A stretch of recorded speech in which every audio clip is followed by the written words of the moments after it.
Hello, everyone, and welcome to another episode of Founders Grid, sponsored by Caper.io. Today we have Judy, the principal at JAH Consulting. Judy, welcome to the show. Thank you. I'm happy to be here. So, can you give us a brief intro about yourself, what you've been doing at JAH Consulting and American Business Leadership? Sure. So my practice is centered around executive coaching and what I call interventional human resources. That latter being a way to get people to ask me what that means. But it means being able to use my background and experience to look at things in a different way from a people perspective and help organizations and individuals develop to their full potential, seeing the things they might miss if left totally on their own. My background's in human resources. I have started with a large Silicon Valley company and did my time in all of the HR functions, then had the opportunity to go to a startup and create a culture that I am proud to have played a part in, and so many people remember as one of the best places they've ever worked. And then went from there to dip my toe in $1 billion environment, went to work at a large and original biotech. Um, and after several years in that large company environment, established my own practice, because what I love most is helping people see what they can't see and achieve their full potential. Got it. And now trying to make the conversation relevant to today's times, COVID since March 2019, almost 10 months now, right? So how do you think the mindset or the approach in regards to the human HR, the policies, how is it evolving, the remote culture and those kind of things? Do you think they're here to stay, or will the world go back to normal once the Oh vaccine, yeah. herd immunity? I don't think we know what normal is. I think we are in the process of imagining a new normal when COVID is managed and we're able to have more choices in how we work.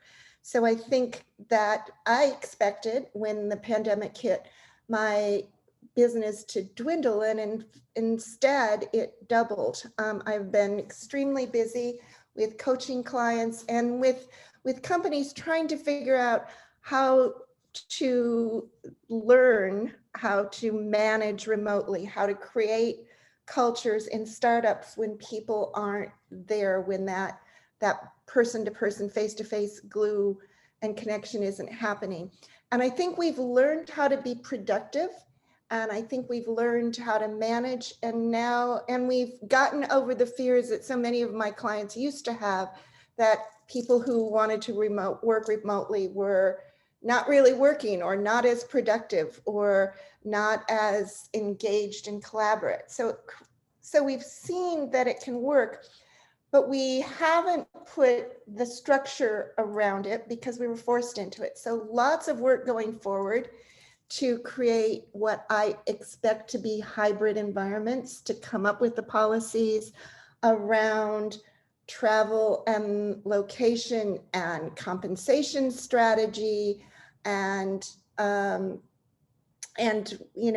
how do we're still not really comfortable, as I look out at all of my clients, no one's fully comfortable that they're getting the full collaboration and connection that they want. So but they're comfortable with the productivity they get for the most part. So how do we create structures that are hybrid structures that allow this to work even better than it has worked during the pandemic? Got it.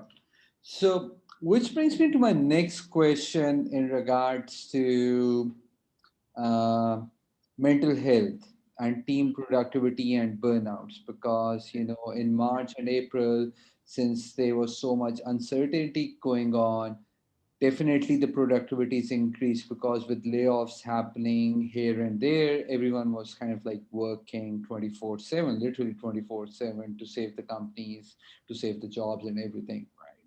But Mhm. in June, July, August, team burnouts is something which we started seeing, and the mental health became kind of like a Right. mainstream topic among the HR as well as companies, even on the media, because for cities like San Francisco and New York, where apartment spaces are limited, right? Hmm. So, Hmm. what are your thoughts on that? That what measures do you think the companies took, or what kind of like advice you give to your customers when it came down to mental health? And you want to share? Yeah.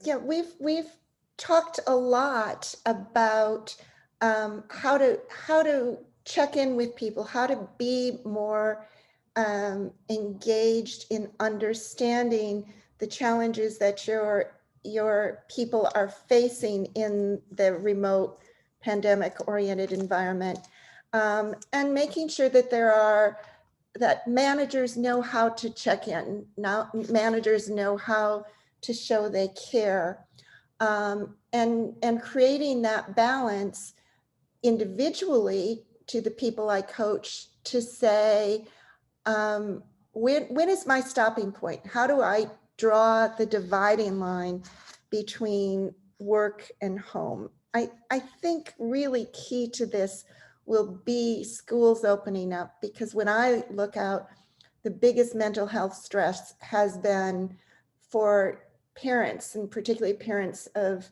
young children, and actually parents of teenagers and college kids who have come home. But getting used to trying to be so many things at once has created a burden. And we've learned how to deal with it a little bit, but that's the normal we're waiting for, when people have a place they can call, one place that I can sit in my office and have it be my workplace. Um, and therefore, when I leave it, I am home and engaging with something else. I have urged people to find that separation. I've urged managers, and seen some very elegantly figure out how to create that personal caring connection so that they can address burnout and people can see that this is not a permanent condition. Got it. Got it.